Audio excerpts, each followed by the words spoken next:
அத்தனை செல்வமும் உன்னிடத்தில் நான் பிச்சைக்கு செல்வது எவ்விடத்தில்? வெறும் பாத்திரம் உள்ளது என்னிடத்தில், அதன் சூத்திரமோ அது உன்னிடத்தில்.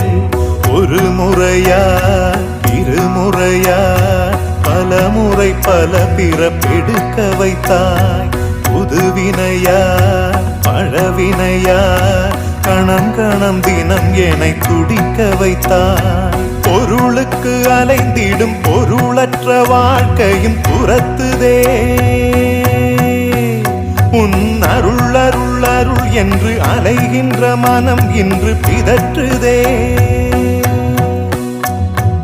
அருள் விழியால் நோக்குவாய், மலர்பதத்தால் தாங்குவாய்.